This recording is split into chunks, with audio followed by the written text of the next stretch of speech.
Olá, eu, professor Danilo, do curso First. Iniciaremos a segunda aula de trigonometria. Nessa aula nós vamos trabalhar alguns temas, dentre eles os arcos côngruos, né? Então, o que vem a ser arcos côngruos? Pessoal, esses arcos são arcos trigonométricos que apresentam e possuem a mesma extremidade. Bastante atenção a isso. O que significa a mesma extremidade? Então, vocês devem lembrar que no ciclo trigonométrico, a origem dos arcos é sempre aquele ponto A. Lembra que nós vimos na última aula? Então, veja. Vamos dar uma situação, um exemplo aqui. Então, você tem um arco trigonométrico, por exemplo, de 60 graus. Está vendo a extremidade desse arco? Está aqui. Então, é possível você ter um outro arco trigonométrico que tenha a mesma extremidade dele. Tá certo? E um arco trigonométrico que apresente a mesma extremidade dele poderia ser, por exemplo, este do sentido negativo. Observe. Olha só. Que seria um arco de menos 300, perdão. Menos 300 graus. Então, esses dois arcos apresentam a mesma extremidade. Tá certo? Então, eles são chamados de arcos côngruos. Tá claro? Tá certo isso para vocês? Agora, veja bem. Outra situação que a gente tem que estudar é a expressão geral dos arcos côngruos. Porque você já deve ter imaginado na sua cabeça que aqui você teve dois arcos, né, no exemplo anterior, mas você tem inúmeros arcos que apresentam a mesma extremidade de um arco dado. Tá? Então, a expressão geral vai representar o seguinte, olha, de como eu posso representar todos os arcos que têm a mesma extremidade. Tá? Então, como são inúmeros, descrever um a um não fica uma atitude muito inteligente ou muito rápida, não é verdade? Então, observe o seguinte. Observe todos os arcos que apresentem essa extremidade. A mesma extremidade do alfa. Lembrando que esse ponto aqui, tá vendo? É a origem dos arcos trigonométricos. Então, quantos arcos vocês acreditam que parariam ou que teriam a mesma extremidade desse? Fala, professor, inúmeros arcos, né? Por exemplo, no exemplo anterior que nós vimos, você tinha o de 60, mas podia ter um negativo, você poderia dar voltas. Então, veja bem, diante desse cenário, nós vamos analisar duas situações. Isso dado em graus e dado em radianos. Então, em graus, você pode representar como alfa mais n vezes 360 graus, onde o n é um número inteiro. Quando eu falo que o n é número inteiro, você tem que interpretar que serão voltas inteiras. E outra coisa que é importante você entender, números inteiros podem ser negativos, então pode adotar o sentido anti-horário ou horário, desde que depois ele pare na mesma posição. Outra possibilidade que nós temos é quando nós trabalhamos em radianos. E como é que fica isso em radianos? No mesmo formato.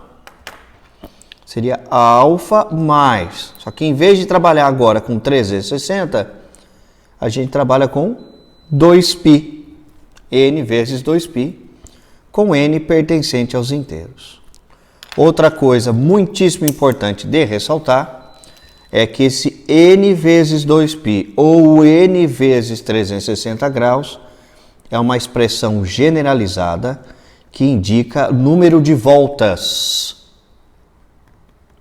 que pode ser uma volta, 2 voltas, 3 voltas, tá certo? Então, isso vai depender exatamente do problema que você tem.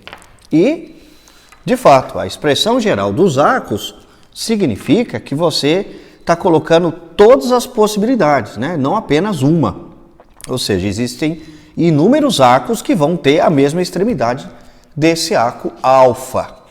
Tá dando para entender isso, gente? Legal. Próximo tema que a gente vai trabalhar é o que nós chamamos de primeira determinação positiva. Vamos lá? Primeira determinação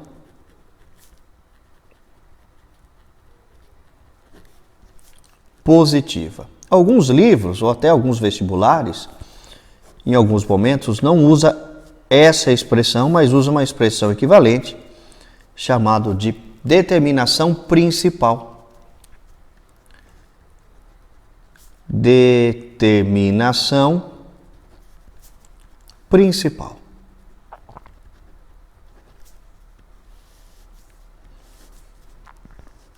E o que é isso? Bom, para você analisar a determinação positiva, ou a determinação principal, você tem que ter um arco e fazer uma comparação. Então, considere um arco trigonométrico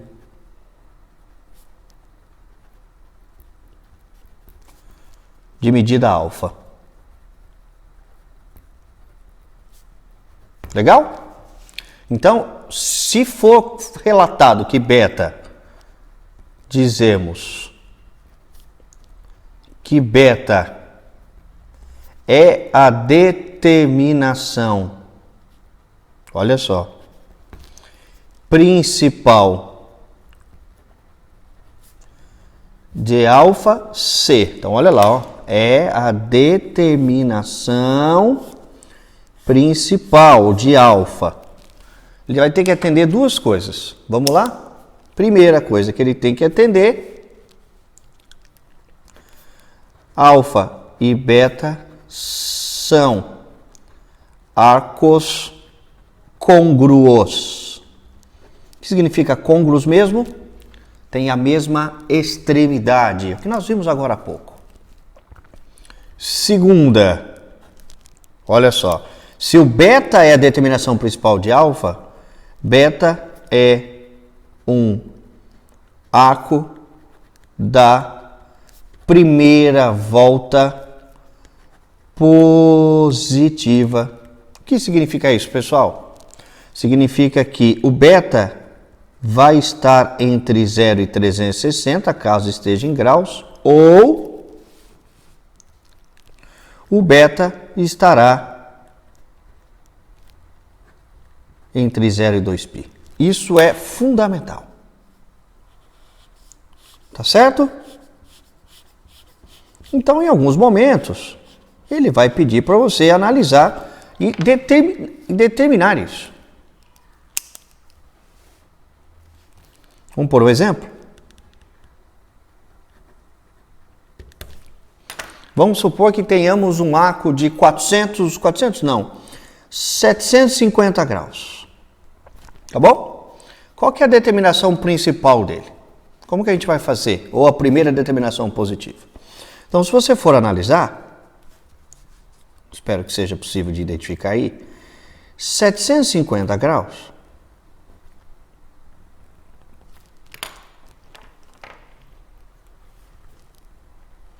seria, lá, no sentido positivo, uma volta completa dá 360 graus, outra volta completa dá 720. Andamos um pouco. Então, 750 graus está aqui. Então, a interpretação da determinação principal do 750 seria exatamente um arco que está na primeira volta positiva e que é côngruo, ou seja, que para na mesma posição dele. Então, tem que ser esse cara. Então, como que a gente faz? Qual que é o método prático? O método prático é o seguinte: você pega os 750 e divide por 360 graus. Isso aqui vai dar 2 e resto 30. Então vamos lá. O que representa esse 2 aqui? Vocês se lembram o que significa esse 2? Esse 2 representa o número de voltas. Foram 2 voltas completas. E esse 30 é onde ele parou. Então, esse 30 vai representar a determinação principal. Agora, uma coisa muito importante é você lembrar que 750 graus, um arco de 750 e um arco de 30 são iguais? Não, em hipótese alguma são iguais. Eles têm a mesma extremidade, tá certo? Ter a mesma extremidade significa que eles param na mesma posição, apenas isso. Tudo bem? Deu para relembrar como funciona a determinação principal ou primeira determinação positiva? Legal. Nós vamos seguir e o último tema que nós vamos trabalhar é um tema que durante um tempo ficou parado nos vestibulares e de uns anos para cá voltou a aparecer com força total, né? Alguns materiais colocam isso em física, outros colocam em outras áreas da matemática. Aqui nós vamos ressaltar na trigonometria. E o tema é o ângulo formado pelos ponteiros de um relógio. Tá certo? Inclusive na lista de atividades que eu passei para vocês, que vai em anexo com a aula, tem alguns exercícios sobre isso. Então você tem que analisar 2 cenários. O primeiro cenário que você tem que analisar é a questão angular. Questão angular. Observe aqui, pessoal. Quando você tem um relógio,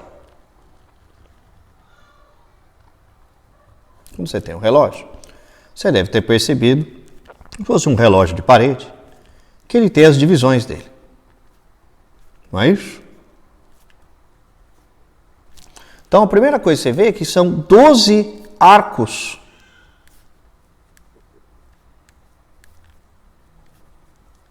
E esses 12 arcos têm a mesma medida cada um deles. Então, como a circunferência tem 360 graus, cada arco desse aqui mede 30 graus, que é o equivalente a 360 dividido por 12. Agora, ao mesmo tempo, é interessante você perceber que agora analisando a questão de tempo, tenta imaginar que aqui fosse o ponteiro grande e o ponteiro grande no 4. Do 4 até o 5 tem subdivisões, e são 5 subdivisões. Então, cada subdivisão dessa representa 6 graus. De onde você tirou isso? São os 30 graus do arco inteiro dividido em 5 partes. Então, a questão angular, em alguns casos, é muito importante para entender alguns exercícios. Legal? Bom, após a questão angular, é importante destacarmos também a parte do movimento. A questão dos movimentos.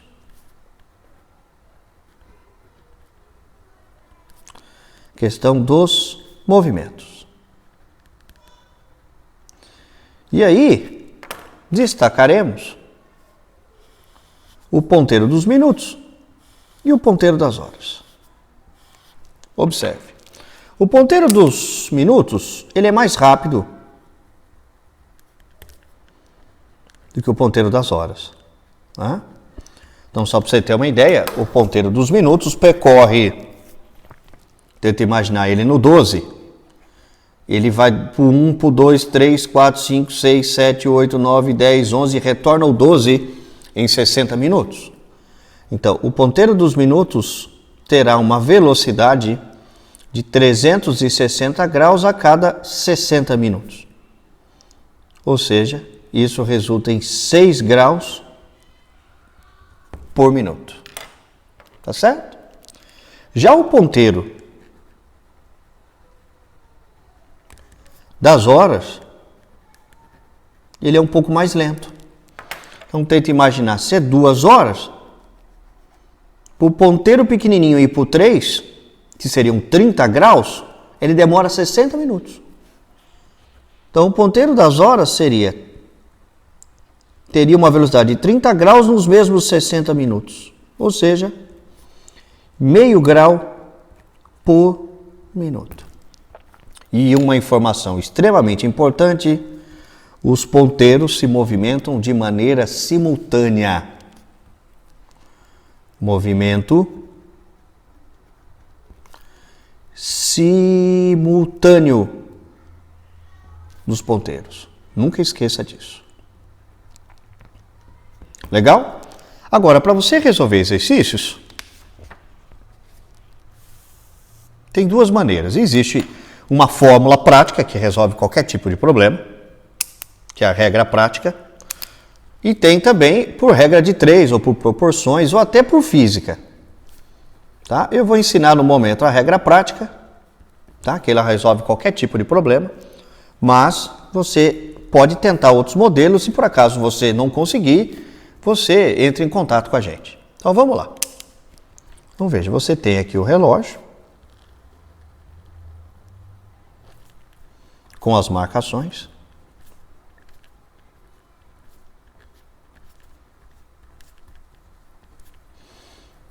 Um, 2, 3, 4, 5, 6, 7, 8, 9, 10, 11, tá certo? Então vamos lá. A fórmula diz o seguinte, olha só. Ele fala que θ, módulo de 30 vezes H, menos 5,5 vezes M. Bom, vamos ver quem é quem aqui? Então, quem é o θ? Eu vou pôr um horário qualquer aqui, tá? Só para ilustrar isso. Então, o θ é o ângulo formado pelos ponteiros. É o ângulo em graus formado pelos ponteiros. Certo?